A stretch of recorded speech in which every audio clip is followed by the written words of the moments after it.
Hi there, friends. It's Chelsea. I am trying to go live for you today. I feel like I have a message to share with you, but I am entering into a little adversity today. So hopefully your day is going amazing. And I just feel like there may be some of you out there that are experiencing challenges and adversity right now and feel like the world's coming against you. But if you feel like that, then know that you're not alone. I have felt like that more than one time this week, and I'm going to get through these challenging times, as I know you will too. So just know that if you're going through a challenging time, you've met someone else that experiences challenges as well. I cannot see me the way I look if my hair is a mess. Sorry, and I cannot barely see my screen today because I'm outside trying to respect my husband as we're sharing a hotel room here. You may see the background. We're actually in the middle of a move. We are transitioning from the Houston area to the Hill Country, and there was a little delay on the closing, so we're going to be in a hotel for about another week. So just one of the challenges I'm going through right now. But today I want to really just come to you and talk to you a little bit about some of the people that I'm meeting on a regular basis, especially here lately, who are just feel like they're going through this endless cycle of trial and error when it comes to their health.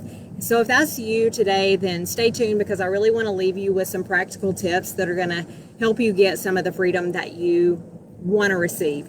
And I know that one of the problems that we experience today is, and don't take this the wrong way because I'm not against conventional medicine. I am a conventional nurse by background, and I completely respect that field.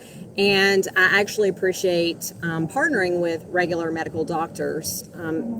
So I'll preface with that, and then I'll say conventional medicine, where I see a downfall is that it tends to focus on diagnosis, and it depends heavily on drugs and surgery. So I've just seen a different way to manage health. And a lot of times that's chronic disease management, right? And that is getting out of that cycle by helping you identify the underlying cause. And when we look at some of the healing principles out there, we look at some of the complaints, a lot of people are going to the doctor's office with very similar things like allergies, acne, headache, things like foggy thinking. Maybe you're bloated all the time, or you just have just general inflammation, swelling in your legs, low sex drive. A lot of people are experiencing emotional things like depression and anxiety. And then we all know that, a lot of our population were either, hypertension, diabetes, overweight. Now, one of the things that I want to share with you about all these things is that there is something they have in common, and that is that they are all symptoms. Now, one of my mentors, I love what he says. His name is Reed Davis, and he says symptoms are not the problem. They're never the problem. They're actually the result of the problem. So you may have heard me say before that insomnia is not an Ambien deficiency, right? It is actually a symptom of a bigger problem. And a lot of times it's covered up by the solution. In this situation, the solution being Ambien. So a lot of people that I've talked to, they come to me and they've tried to work on their health. And when it comes to diet and exercise, they've done that, but then they get stuck. And I do believe that diet is critical. I do believe that movement is critical. Like, we have to focus on those things. But I've also seen people who are very physically fit be unhealthy. And a lot of times you may even see this in the fitness industry, right? So here's the thing. Chasing the symptoms is never going to get you to the root. It's never going to truly resolve your issues. And I know in my own personal life, I chased the symptoms in my body for a very long time. Like, oh, I have a headache, let me take an aspirin, right? But you're not ever going to get to the reason why you're having that symptom, and you're just going to have to live on Excedrin the rest of your life, or unless you get to the root, right? Another thing that I run into is that a lot of times people have lab testing done, and the lab tests come back normal, but you still feel bad, right? And if that's you, you can let me know that too. But just because your labs are normal does not mean they are optimal. And I saw this in my own health. I kept going to the doctor and they would say, your labs are normal, your labs are normal. And I'm like, but I don't feel good. And although my labs were normal, when we look at conventional medicine and the way that they look at those numbers, they are based on the average person that comes into the hospital or that setting. The problem is most of the people that are having labs done in that setting they're sick. So we're getting the average of the sick person, right? Where in the field of functional medicine, the labs that are run are the same sometimes. Sometimes there's functional lab tests, but they're also looked at in a different way, and that is by looking at optimal numbers. So we want to see your numbers look like that of a healthy person, not the average of a sick person, right? And that just makes sure that you're getting optimal health versus good health. So I want to share with you a couple areas you can focus on today and, just kind of bringing your body back into balance. And first, always for me, is nutrition. I believe that's 80%.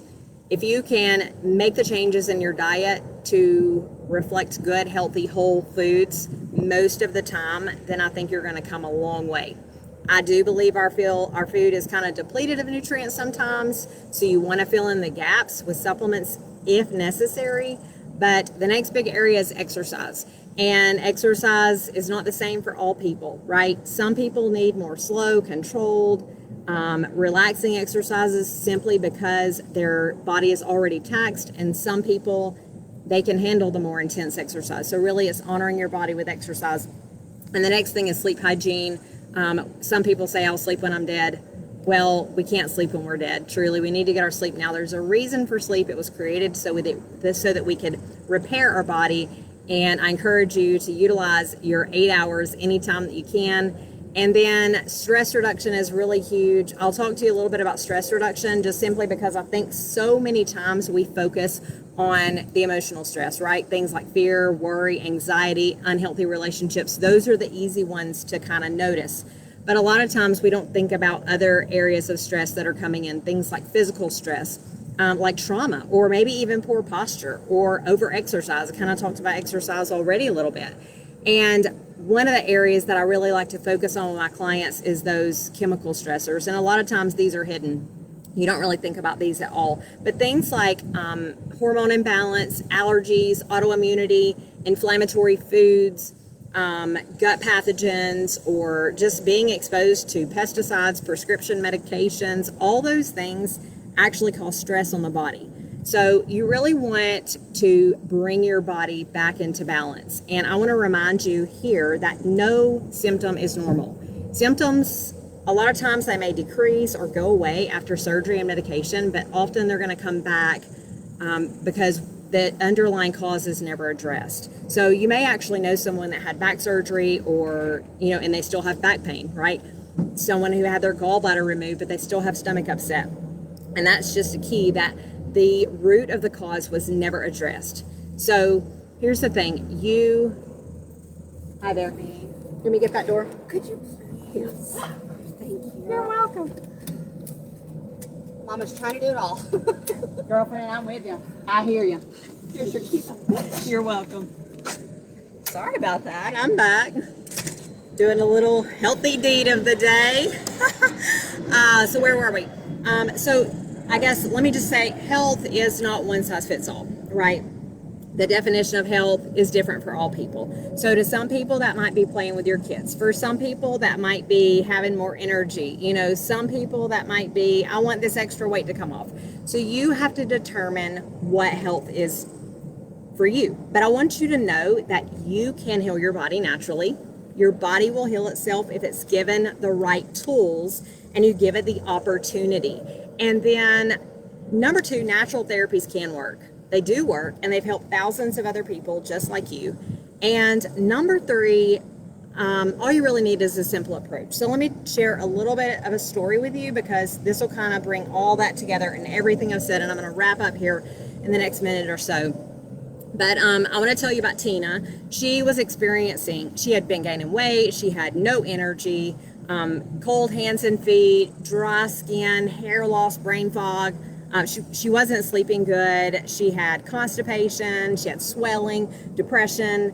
And so, of course, she goes to her doctor and they give her a diagnosis, hypothyroidism. They put her on a medication. They're trying to get her levels back in order. And then her symptoms come back. Well, they came back over and over, and she just kept getting worse. And the problem is that hypothyroidism is a disease process. It's based on a cluster of symptoms and it's confirmed by labs, yes. Here's the problem.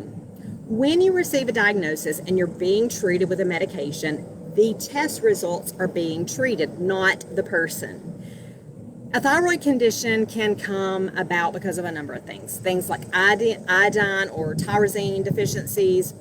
You may have an underlying autoimmune condition that is attacking your thyroid. You may have signaling issues, which come from the hypothalamus and the pituitary. That's in your brain. That might be the problem. You might have a congested liver, which causes binding and conversion issues. So guess what? In all of these situations, the symptoms are exactly the same. And that takes me back to my mentor, Reed Davis, when he says, the symptoms are never the problem. They are a result of the problem. You have to focus on, if you want to get to the root, you have to focus on the cause. You have to focus on the reason these symptoms are here. And it's specific to every single person. So one thing that we did with Tina, we did 3 simple steps. We assessed her underlying conditions. We looked at some functional lab tests. We wanted to find out exactly what was it causing her specific thyroid issues. And then we built her a customized plan. Nutrition was included, sleep was included, exercise. We did stress reduction techniques. We removed a lot of the toxins in her life that were driving poor health to her immune system. And we put her on a supplement protocol based on her specific needs. Now, another big key is removing emotional roadblocks, because a lot of times when there's a disease process in place, you may know this, there's a lot of emotional things that can be a driver of that poor health.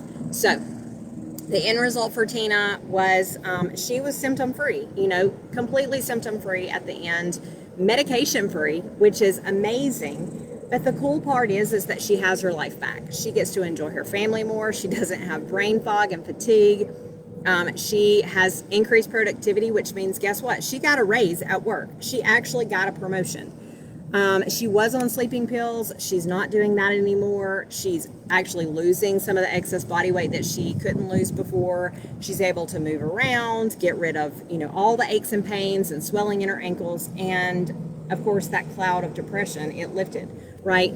So this is the difference. And this is why I preach this so much. It is the difference in addressing the cause from just accepting a pill as the answer for a specific disease process. So I'm really sharing this with you today because I'm so passionate about you getting to the root and ending your cycle of trial and error. And Tina, she's such a blessing to me, and thank you, Tina, for letting me share your story.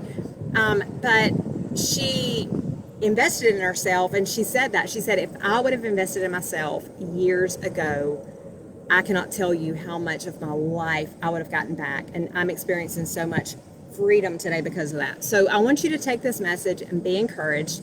And if you want tips, if you want accountability, if you want free coaching from me, I would love to give you that. I have a group. I've just created it. It's called Love Yourself Back to Health. Go and join me there. And I'd be honored to support you and help you live your best life. Above all else, go out there and make today amazing, because you are absolutely amazing. And I will talk to you very soon.